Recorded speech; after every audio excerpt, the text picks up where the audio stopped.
Hotel में प्रमोद प्रेमी यादव भैया के एंट्री हो गई बा ध्रुवा रांची में। आज शो के सिलसिला में भैया जग भी गई बनी।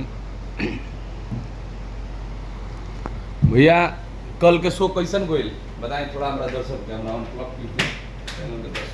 बढ़िया कार्यक्रम का जमुई में रहे जहाँ और आज कार्यक्रम रांची में बा।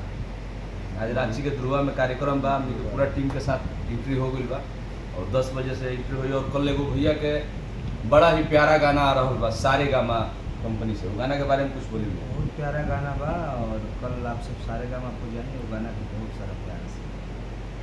गाना के नाम बा नैहर के दरजिया एल्बम। तो गाना के एक बार आप सब सुनी ना बहुत सारा प्यार से। बाकी नया गाना धमाल आप सबके बीच में मचैले बटे। नया लोकगीत भैया के आधी राती में राजा मुआवे लगनी पत्थरे बलमुआ में रस पड़ा होला।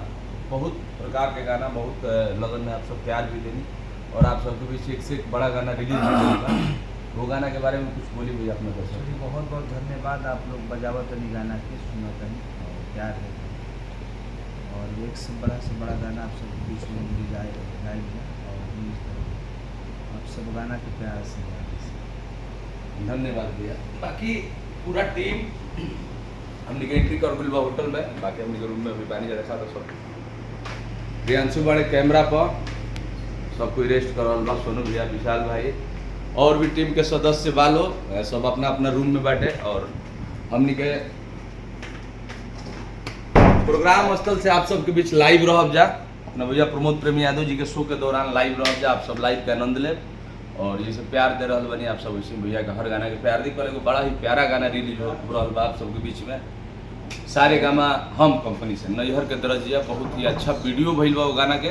तो आप सब अपन बहुमूल्य समय निकाल के कल सुबह 7 बजे उस गाना के जरूर प्यार आशीर्वाद दे।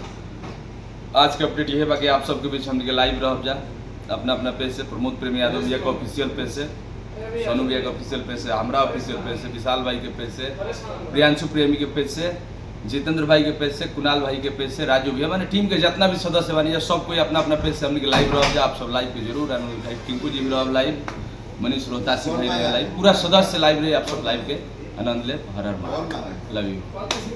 एगो भैया